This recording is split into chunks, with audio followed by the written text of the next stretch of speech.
Evangelho de Lucas, capítulo 16.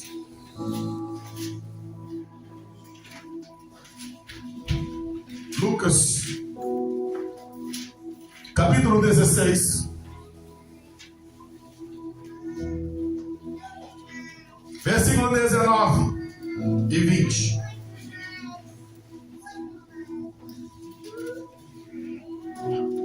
Ora, havia um homem rico, vestia-se de púrpura, de linho finíssimo, e vivia todos os dias regalada e esplendidamente. Havia também um certo mendigo, chamado Lázaro, que jazia cheio de chagas à porta daquele. Poderia sentar aqui, Deus. Talvez seria interessante uma tia levar os pequeninos de 5 anos para baixo, lá para trás. As tias que puderem levar os pequeninos lá para trás. E eu quero chamar a você que aqui está, por favor. Quero que você preste atenção na palavra.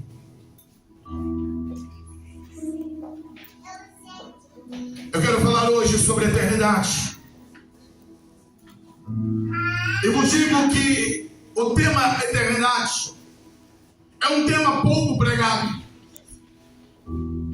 É um tema que não faz parte da coletânea de sermões dos pregadores atuais. Porque hoje as pessoas estão mais voltadas a receber palavras de autoajuda, palavras voltadas para o momento atual. A grande preocupação hoje que cerca as pessoas é família, dinheiro, prosperidade, emprego, posse. As pessoas hoje estão preocupadas com a organização das suas vidas. Isso não é errado. O problema é quando isso se torna o foco principal. Hoje se fala muito em ter uma boa família. E nós pregamos isso também. Mas isso não é tudo. Infelizmente, as pessoas hoje elas têm como plano de vida o lazer, o entretenimento, as posses.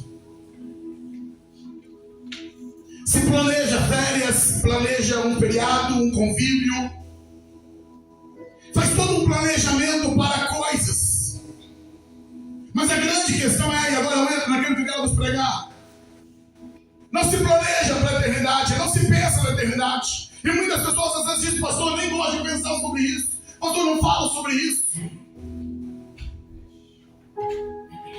Ei, eu não posso ser irresponsável como pastor e deixar de te dizer, você está caminhando para a eternidade, você vai morrer um dia. E a grande questão é, o que vem depois da morte, o que acontece após a morte. Infelizmente, a nossa sociedade recebeu vários veios de religiões, conceitos errados, ideias erradas acerca da morte, acerca da vida pós-morte. E, infelizmente, até no meio cristão, há uma confusão na mente, há um entendimento errado acerca do pós-morte.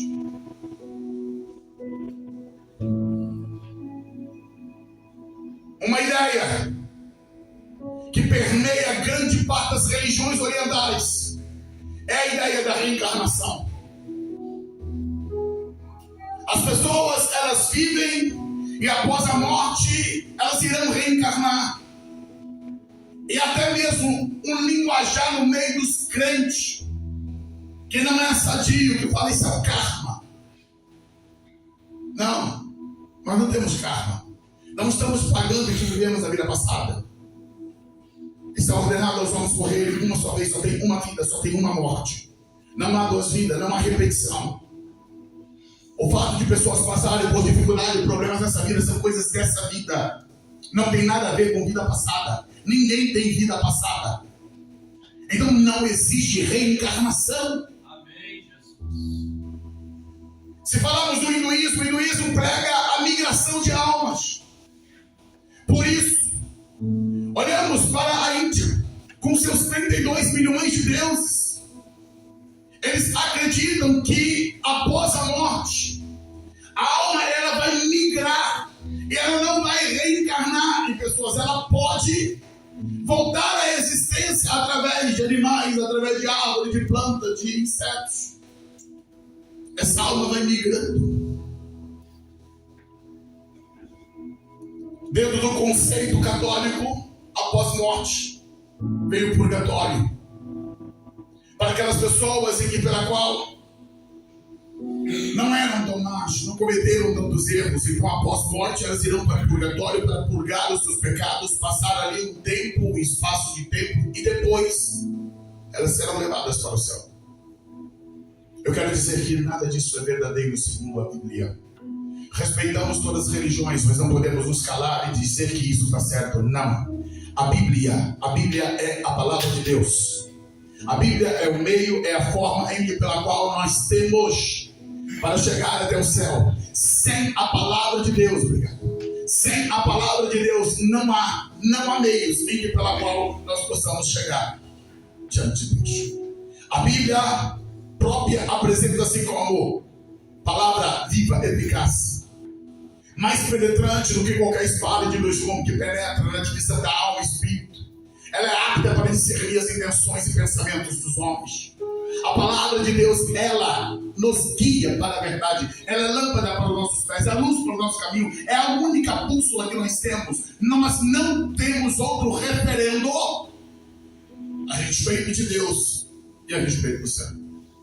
Aqui também preciso salientar uma outra questão. Todas as experiências individuais nós como pastores respeitamos, mas elas não são base doutrinária. E no corpo da mensagem você vai entender o que eu estou querendo lhe dizer, mas já estou de antecipação lhe dizendo. O fato das pessoas elas terem essa experiência. Alguns dizem que foram arrebatados, foram até o inferno, foram até o céu. Respeitamos todo esse posicionamento, mas eu não posso adquirir, eu não posso aceitar nada que vá contrário à Bíblia, a palavra de Deus. A palavra é a única bússola que nós temos para nos dizer acerca de eternidade, acerca de vida pós-morte. Uma experiência de alguém que sonhou, alguém que morreu, alguém que ressuscitou, alguém que falou que teve uma experiência pós-morte, não pode servir como embasamento da nossa fé. Você não pode embasar a tua fé na ideia, no conceito de alguém que disse, que falou. A sua fé tem que estar estabelecida na palavra de Deus. Aqui você está garantido. Passará os céus e a terra, a minha palavra não passará, assim diz o Senhor. Por isso nós temos que estar pautados na palavra de Deus. E a minha pergunta hoje para você, antes de começarmos aqui no texto, é: onde você vai passar a eternidade? Se hoje a morte bater na tua porta hoje, para onde você está indo? Para onde você vai? Ei! Lembre-se, a morte não é como os seres humanos. Quando nós partimos dessa vida, lá não tem as desculpas que nós apresentamos aqui na terra. Aqui entre os homens nós justificamos, explicamos e até mesmo damos desculpas. Por que não dizer? Às vezes mentimos para poder justificar um erro. E se saímos bem na foto, fazemos média com pessoas. E nem sempre, às vezes, a situação é verdadeira. Mas, porém, no quesito morte, não há desculpa. Também não há acerto. Não há possibilidade de ajuste pós-morte. Quando nós partirmos dessa vida, não há mais o que se fazer. Não há perdão mais. É dito, e eu posso afirmar que é verdadeira a situação. No inferno é o lugar onde mais orações são feitas. Pessoas clamam dia e noite. Elas estão desesperadas, mas porém, todavia, as orações delas jamais serão atendidas.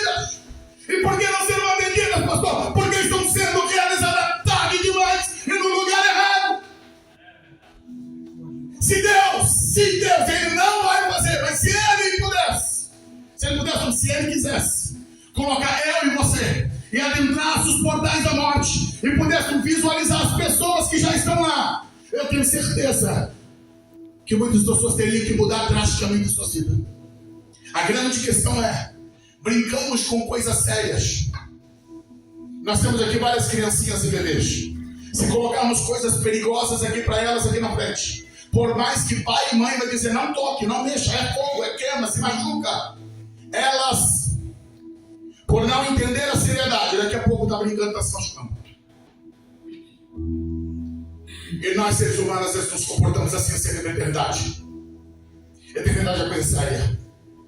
Deus não terá por inocente aquele que negligenciar a sua salvação. Por favor, vamos voltar ao texto, capítulo 16, verso 19. Jesus, ele narra aqui uma parábola. Mas essa parábola, ela tem um cunho verdadeiro.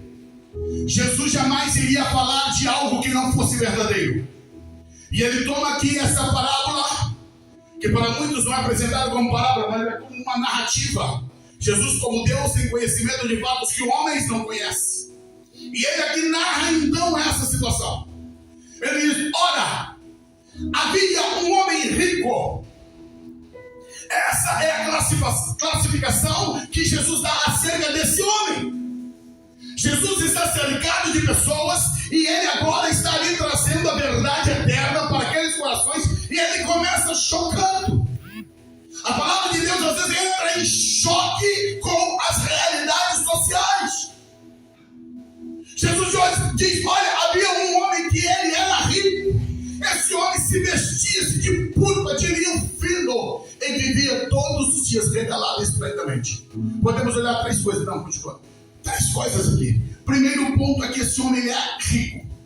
Segundo, ele se veste da melhor forma possível.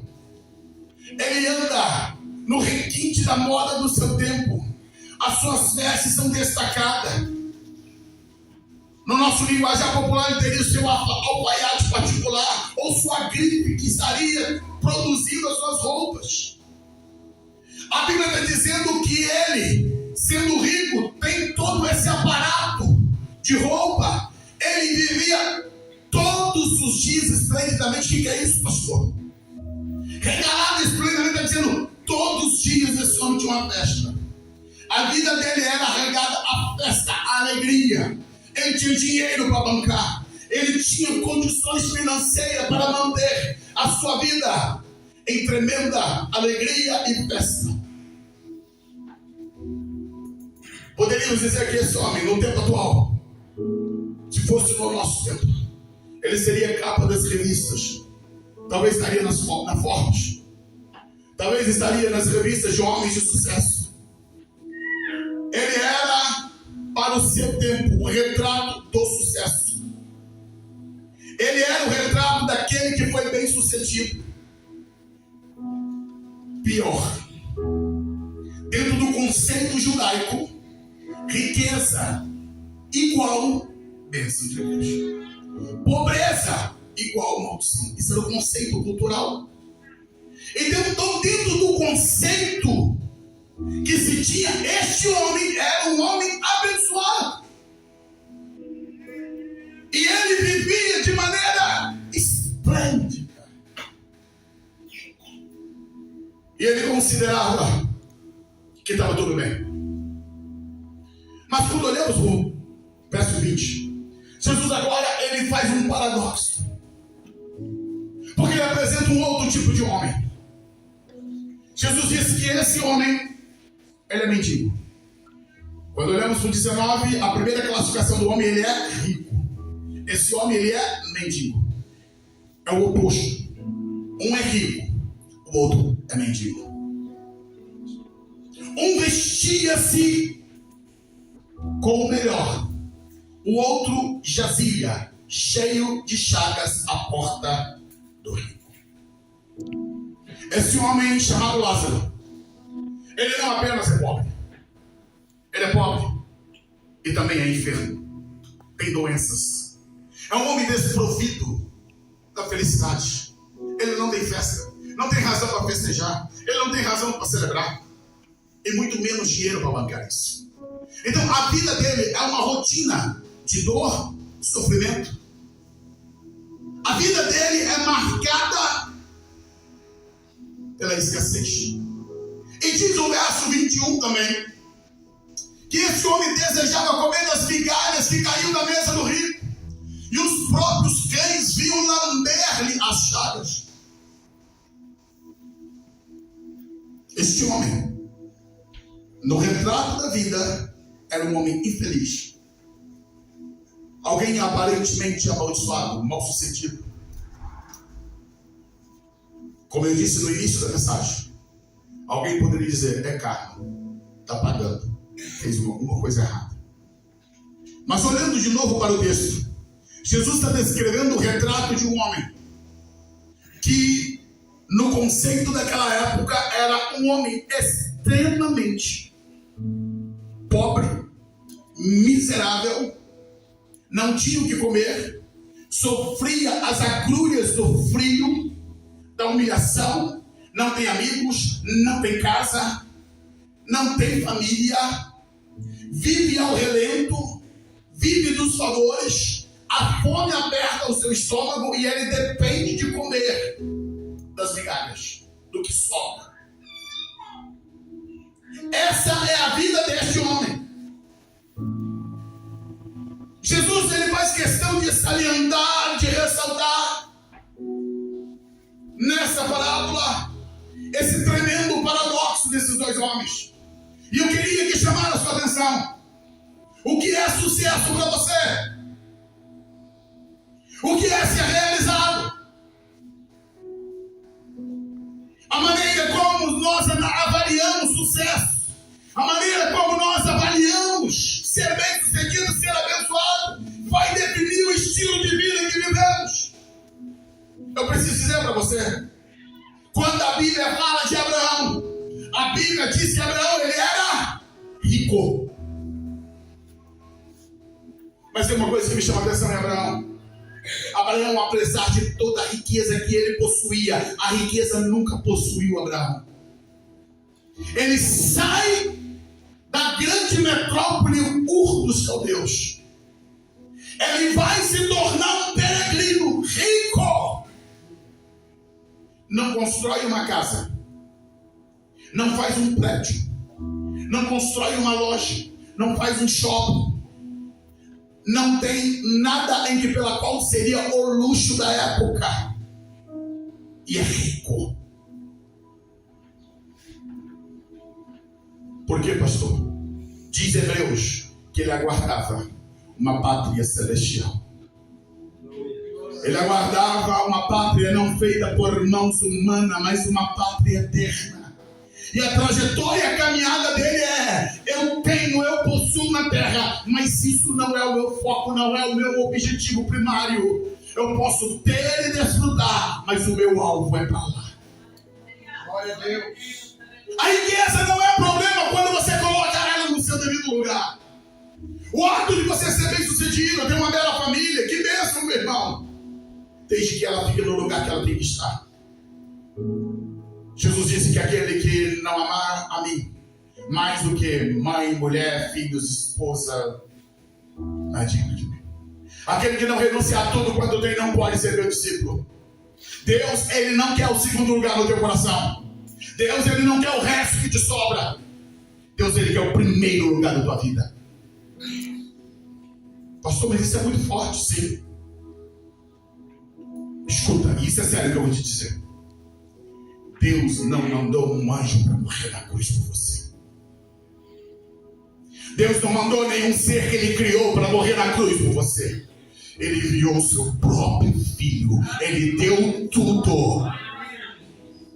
Porque Deus, ele amou o mundo de tal maneira que ele deu o seu filho unigênito, para que todo aquele que nele crê não pereça, mas tenha vida eterna. Ele nos deu tudo. E quando ele exige de nós tudo, ainda é pouco, diminuto, inócuo, comparado com aquilo que ele fez por nós. Nunca, nunca, nunca poderemos retribuir aquilo que Deus fez por minha vida, por tua vida.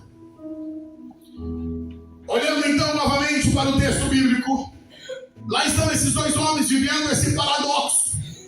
Um rico, festa e mais festas, e o outro, pobre, miserável, toca-se a vida. Até o dia que o verso 22 narra. Aconteceu que o mendigo morreu. Porque a morte chega para todos. O meu coração fica entusiasmado quando eu olho para esse texto. Porque diz a Bíblia que quando o mendigo morreu, ele foi levado pelos anjos para o seio de Abraão.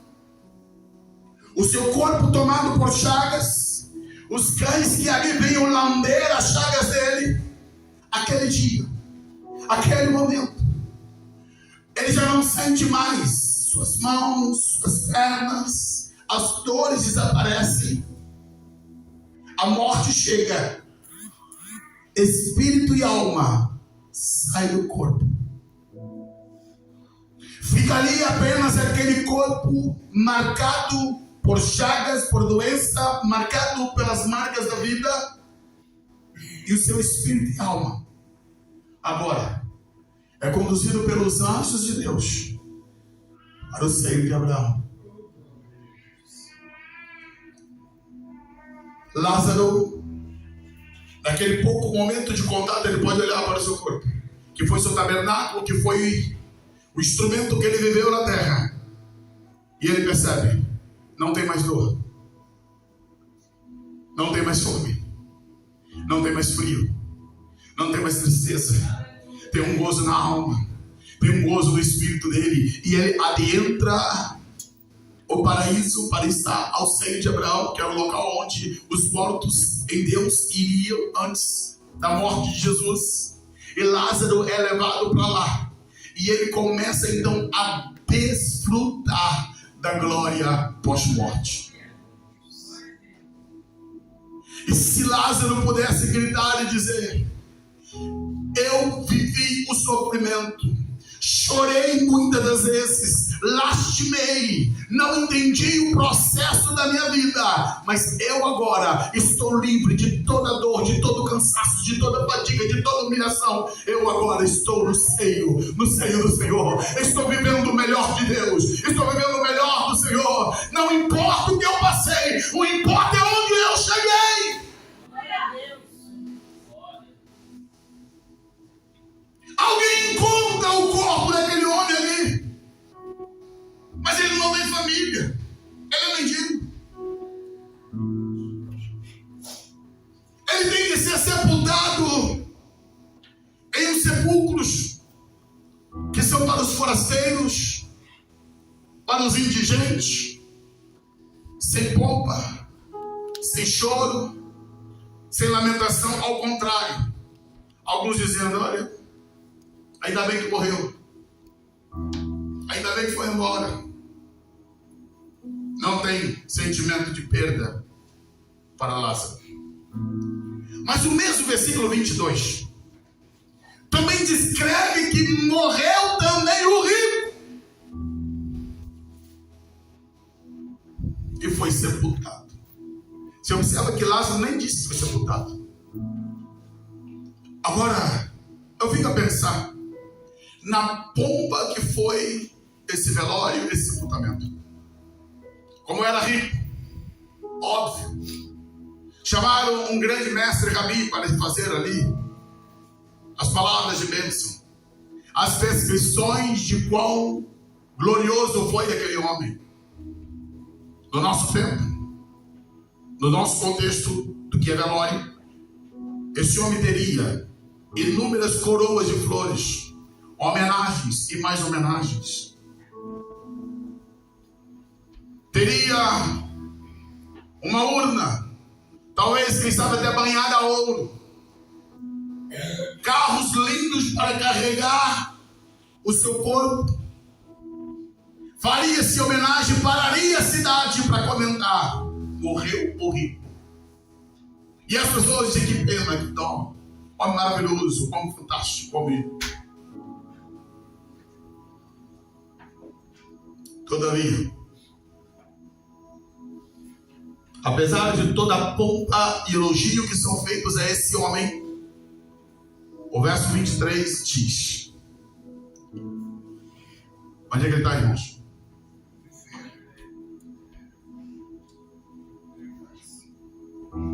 Por que ele está lá? Porque é rico. Por que ele está lá?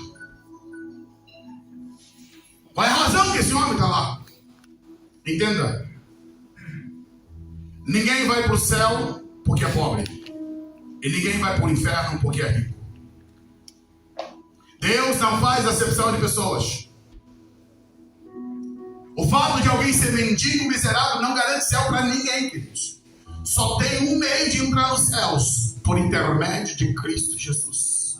A salvação é gratuita, é de graça.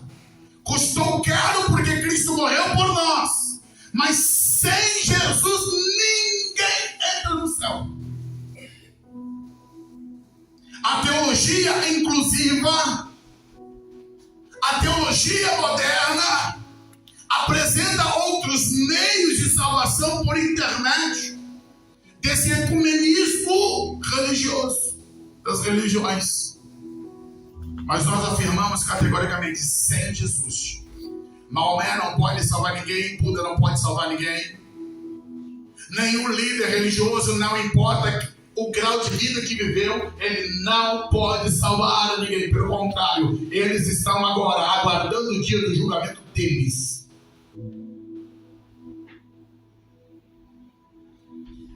No inferno ele ergue os olhos, estando em tormentos.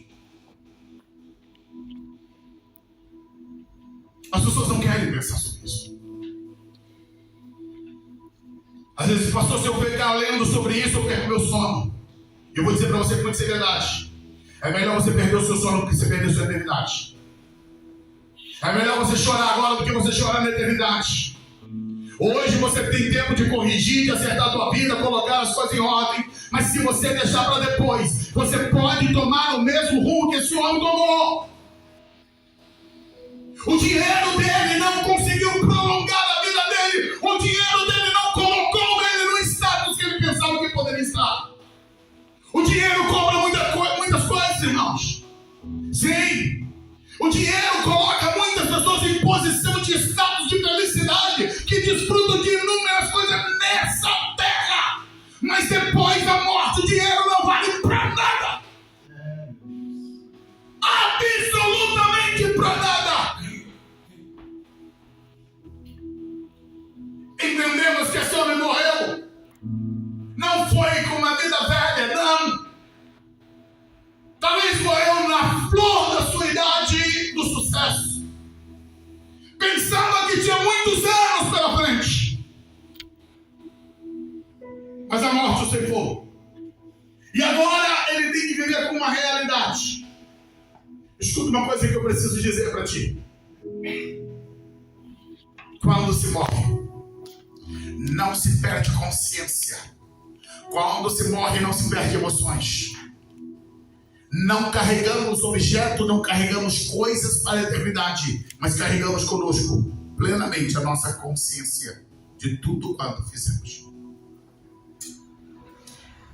A Bíblia está dizendo que este homem, ele ergue os olhos e, estando em tormento, sentindo já as dores do tormento, ele viu ao longe Abraão e Lázaro, o seu seio. Lembrando que essa configuração é antes da morte de Jesus. Antes da morte de Jesus, o Hades, ele era composto de dois compartimentos. O compartimento dos salvos, que era chamado seio de Abraão, o compartimento dos perdidos, que era chamado ali de inferno. E havia um grande abismo que separava um lado do outro. Intransponível de lá para cá, de cá para lá. Mas essa era a configuração dos mortos antes da morte de Jesus. Quando Jesus ele morreu, a Bíblia diz que ele foi até essas regiões mais baixas da terra. E Efésios diz que ele levou cativo o cativeiro. Ele pegou ali o local onde estava o seio de Abraão, onde estavam todos os mortos que morreram na fé, na esperança em Deus. E ele levou cativo o cativeiro. E é por isso que ele pôde cumprir com aquele ladrão da cruz: hoje mesmo estarás comigo no Paraíso, terceiro céu. É onde Paulo disse: eu estive lá. Eu vi coisas inefáveis que não é lícito falar. Paulo esteve lá. Mas voltando agora, olhando para esse contexto que é Velho Testamentário. É a posição antes da morte e ressurreição de Jesus. E esse homem estando em tormento, ele viu Abraão. E viu Lázaro no seu seio. E clamando, ele disse: Pai Abraão, tem misericórdia de mim, manda Lázaro que molhe a água, molhe na água a ponta do seu dedo, me refresque a língua, porque eu estou atormentado nessa chama. Eu preciso chamar sua atenção para o que se diz nesse texto. Primeiro, escuta, esse rico não era o rico gentil, não. Ele é um judeu. Ele é alguém que viveu dentro das promessas judaicas. E ele tem a referência de Abraão como pai. Jesus, nessa parábola, quando ele está confrontando os judeus, ele quer mostrar: ei, não basta ter sangue abraâmico, não basta ter uma descendência de povo escolhido, tem que viver mediante a fé no Senhor. Não basta você ser filho de crente, descendente de crente, ser criado na igreja. Se você não tiver a fé em Jesus, você vai para o mesmo lugar que ele. O que te leva para o céu é o seu compromisso com Jesus.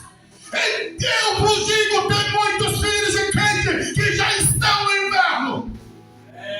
Morreram sem salvação, morreram sem Jesus, porque achavam que bastava ser filho de crente, bastava ter mamãe orando, papai orando, vovó orando. Brincaram com Deus, brincaram com a palavra, e já estão em tormentos eternos. E não tem como sair de lá. A questão é não entrar e não chegar lá, porque depois que chegar lá, não tem porta de saída. Não tem porta de saída no inferno. Só tem porta de entrada. E esse homem, lá ele vai lembrar da religião. Lá ele vai lembrar da fé. Lá ele vai lembrar daquilo que ele aprendeu quando era criança. Só que o problema é que ele está lembrando tarde demais. E eu vos digo, tem muita gente que está vivendo assim. Conhece Bíblia, conhece Deus, conhece a palavra, mas não se lembra que precisa ter um compromisso com Deus diário.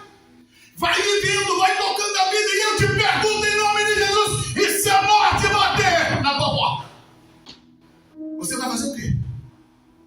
Não se adia, não se protela, não se procrastina. Quando a morte chega, bate, leva, carrega e não pede licença. Por isso nós temos que estar prontos, irmãos, hoje, agora, é nesse momento. Não dá para você pensar depois nisso. Não dá para você adiar. Eu poderia citar aqui uma lista enorme de pessoas famosas que viveram na igreja, passaram um tempo na igreja, mas escolheram o mundo, escolheram o sucesso. Dá um Google, pesquisa lá. Famosos que foram criados na igreja, que morreram desviados. Você vai ficar assustado com a lista. Aí você vai me dizer: tem salvação, pastor?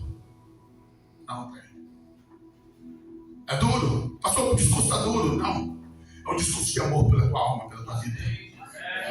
Quem ama corrige, quem ama diverte. Não adianta eu dar tapinha nas tuas costas. Eu estou vendo que você está caindo no buraco. Eu estou vendo que você vai perder a tua eternidade. E eu dizer que está tudo bem. Não, amado. Eu prefiro que você hoje, de repente, pense o contrário, vai dizer, vai ficar chateado comigo. Mas se você morrer em Cristo Jesus lá na eternidade, vai dizer: pastor, obrigado porque o Senhor me divertiu, eu corrigi meu coração, eu saí do pecado, eu abandonei, eu passei a viver a novidade de vida. Esse homem chama Pai Abraão. Tem misericórdia de mim. Agora ele acha miserável. Irmãos, isso é paradoxo muito grande. Ele era o ricaço, ele era o poderoso. Mas agora ele se enxerga. Tem misericórdia, dizendo: eu estou em estado miserável. É assim todos aqueles que morrem sem Jesus. É assim todos aqueles em que pela qual morrem sem ter encontro com Cristo. E ele faz um pedido esdrúxulo. Manda Lázaro molhar na água a ponta do seu dedo para me refrescar a língua. Esse homem tomou as bebidas mais finas, tomou aquilo que o dinheiro poderia comprar, ele bebeu. Comeu do melhor e agora tudo o que ele quer é um miserável. É um miserável pouco de água sobre ele. Algo que para ele foi tão insignificante a vida inteira, mas agora significa muito para ele. Vamos avançar.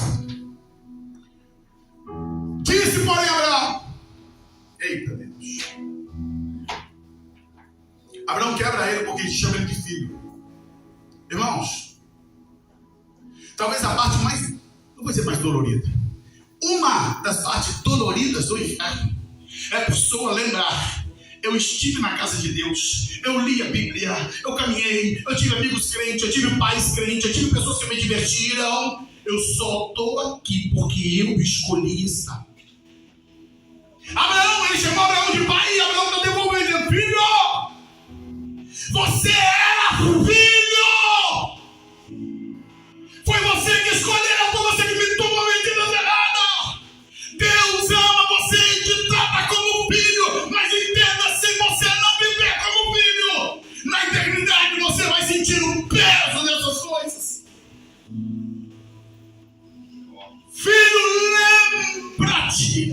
Coisa terrível. Memória é algo que dói, que machuca. Abraão faz ele recapitular, rememorar. Ele vai olhar lá atrás. Lembra-te que recebeste os bens da tua vida. E enquanto você recebeu os bens da vida, você não pensou em Deus, você não pensou na fé, não pensou no seu relacionamento com o Senhor, você só quis curtir a vida. Você apenas quis desfrutar e esqueceu que você teria que se apresentar diante do Criador. É por isso que diz lá em Eclesiastes: lembra-te do teu Criador no dia da mocidade, para que quando chegar nos maus dias, você diga, não tenho contentamento neles. Lembra-te de Deus enquanto há tempo. Lembra-te de Deus enquanto há vida, porque depois, na hora da morte, não adianta. E esse garoto aqui, esse homem, está lembrando tarde demais.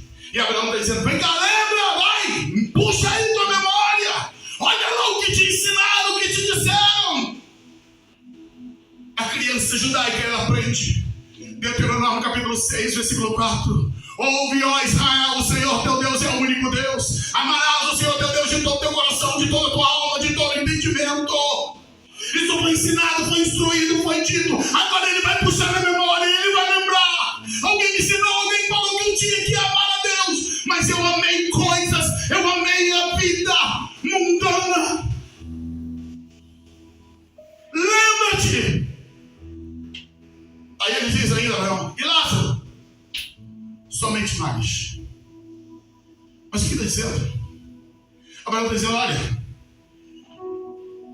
rico, quando você estava no meio da sua riqueza, você desfrutou, foi feliz, deu festa e não se lembrou de Deus.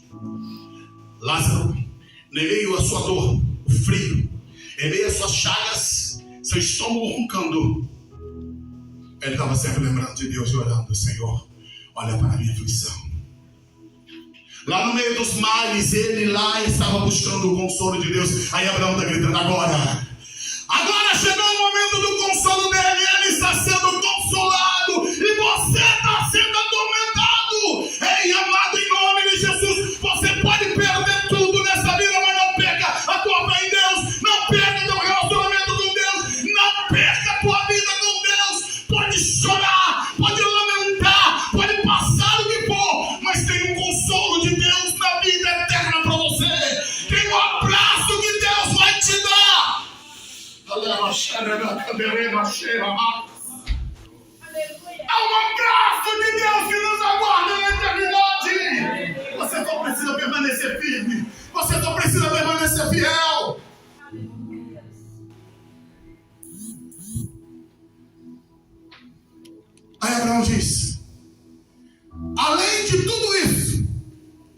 consolo e tormento. O estilo de vida de vocês está posto um grande abismo entre nós e vós. De sorte que aqueles que quisessem passar daqui para nós não pode. E nem os que estão de lá passar para cá. Isso quer dizer, está definido. Do jeito que você morrer, você vai permanecer. Para quem morre em Cristo. Isso é glorioso. Sabe por quê? Ninguém mais pode roubar a nossa salvação. Ninguém mais pode tirar de nós. Depois que eu cheguei ali e cantei o hino da vitória, eu não vou me perder nunca mais. Eu cheguei, eu conquistei, eu venci. Eu estou para sempre com o meu Senhor. O problema é que é para quem está do lado de lá. Porque não há mais salvação. Não tem mais jeito. Não tem mais o que fazer.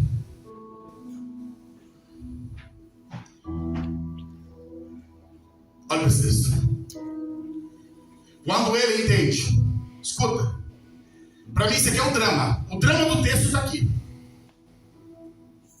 Quando ele entende que não tem mais jeito para ele, aí ele começa a orar. Eu te rogo, Abraão, pois, ó Pai,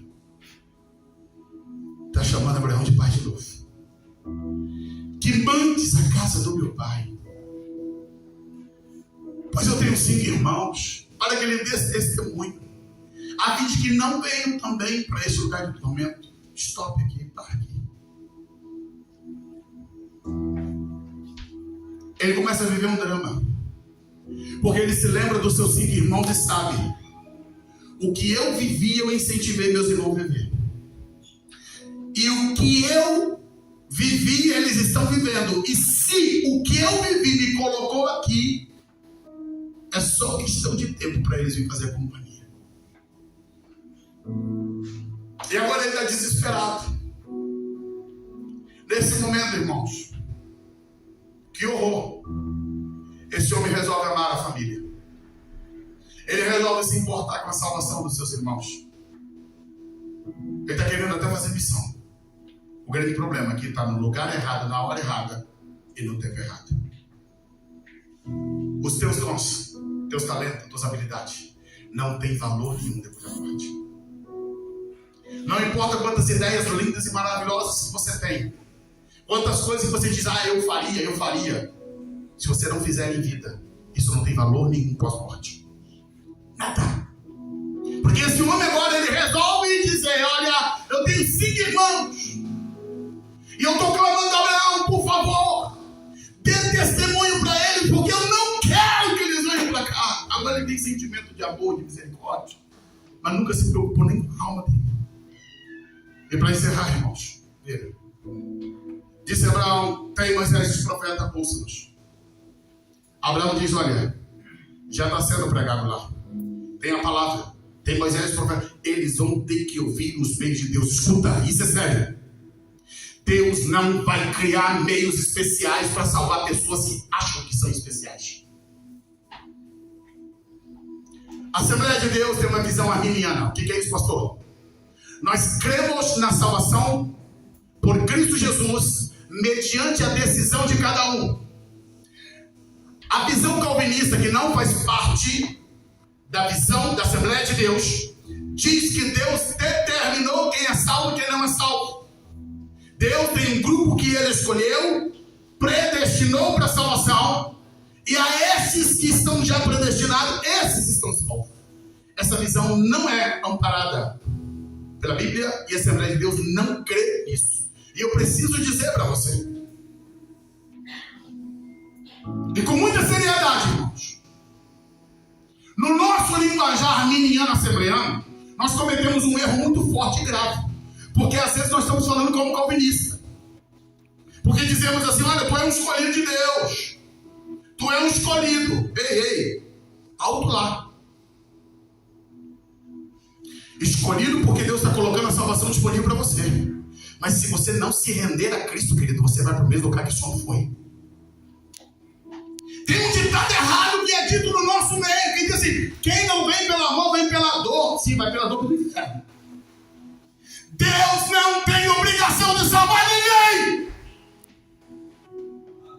digo com temor e tremor, coloco meus joelhos no chão, eu choro pelos meus filhos, choro, porque eu não posso decidir por eles, e eu confronto eles e digo, pelo amor de Deus, cuide da salvação de vocês, porque eu não posso colocar vocês no céu. Eu oro para Deus guardar, eu oro para Deus revelar, eu oro para Deus cuidar, mas a salvação Deus não pode salvá-lo porque eu estou orando apenas. Eles têm que decidir, eles que têm que tomar a decisão deles. E se eles brincarem com a salvação, irão para o inferno. Dói na minha alma, no meu coração, como pastor, pensar em tudo isso. Por isso eu oro, advirto, confronto, eu falo. Deus não cria jeitinho especial para cuidar de pessoas que se acham especiais. Tem muita gente já no inferno porque achava que Deus iria fazer algo mirabolante. Quantos pastores desviados que morreram? Quantos cantores desviados? Porque dizia assim, eu tenho uma promessa de Deus, aí vai beber, vai fumar, vai para o mundão, vai para a prostituição, vai para a vida pregressa. E acha, não, Deus vai me guardar. Porque Deus tem uma obra na minha vida. Deus fez promessa. Tem promessa. Tem promessa para quem está andando na fé. Tem promessa para quem está vivendo na santidade, irmãos. As promessas de Deus só são cabíveis para quem permanece nele. Aleluia. Esse homem está apelando, irmão Abraão está dizendo, não, só tem um meio, eles têm que ouvir, eles têm que crer. E se não for assim, não serão salvos. Foi duro para o homem ouvir isso. Aí ele apela, não! Porque ele sabe que os irmãos dele não vão entender. Não, pai Abraão! Mas se algum dentre os mortos fosse ter com eles, eles iam se arrepender. Esse homem está num drama. Sente a dor dele e sente o cheiro que os irmãos dele estão chegando. É só questão de tempo. E ele não consegue fazer nada. Eu digo para você, pai e mãe, que aqui está, você não pode salvar seus filhos. Por isso eu te peço em nome de, ore por eles. Ministre, fale a palavra, confronte, arranque o sono deles, perturbe eles se necessário for. Porque eu te digo, se eles se perderem, vão chorar a eternidade inteira. E vão questionar e dizer, por que meu pai e minha mãe não fez isso? Porque fulano não fez isso. Tem uma carta, essa é ilustrativa, tá? Não é verdadeira. É apenas uma ilustração, chamada Carta do Inferno. Onde, de maneira alegórica, um rapaz, ele enviaria a carta para um amigo dele cristão. Eu já passei até na igreja, eu acho que aqui já passei também. E ele lá no inferno, dentro dessa alegoria, ele começa a pensar, mas eu tinha um amigo que era crente. Por que ele nunca falou de Jesus para mim? Por que ele nunca me advertiu da seriedade? Irmãos, hoje as pessoas que estão lá no inferno estão gritando horrores.